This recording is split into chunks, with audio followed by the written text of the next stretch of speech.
Le mouvement des tailleurs du Sénégal, section zone sud, Ziguinchor, Sédhiou, Kolda, a tenu cette fois sa réunion du comité directeur à Thionkessil. Cette rencontre est toujours un moment de réflexion sur l'avenir de ce métier et les menaces auxquelles il fait face. Notre métier, qui est la couture, qui est vraiment en phase de disparition avec tous les travaux chinois qu'on voit dans notre pays. Vraiment, on est désolé. Pour concurrencer, on n'a pas les matériels nécessaires. Pour pouvoir concurrencer les Chinois, on n'est pas accompagné financièrement ni matériellement. La concurrence est un grand handicap pour nous. Mais que faire? Nous rendons grâce à Dieu. Et cela fait partie de notre combat. Vous voyez tous ces produits importés qu'on introduit ici, comparé à ce que nous faisons et les prix, cela est une menace pour notre métier. Pour faire face, les tailleurs sollicitent le soutien de l'État. On demande à l'État, d'abord, avec le nouveau régime qu'on a, et on a vraiment confiance en eux, et vraiment, on sait qu'ils ne vont pas prêter le flanc pour essayer de nous aider. Comment?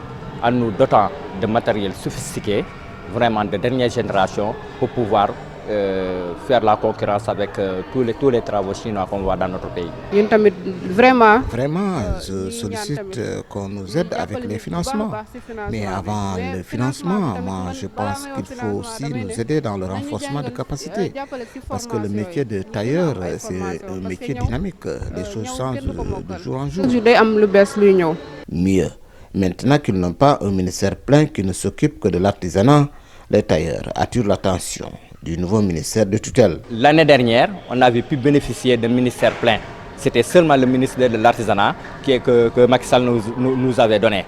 Mais bon, avec le nouveau régime, comme ils ont dit qu'ils vont rationaliser les dépenses, ils ont mis le ministère de l'artisanat et du tourisme dans le même paquet.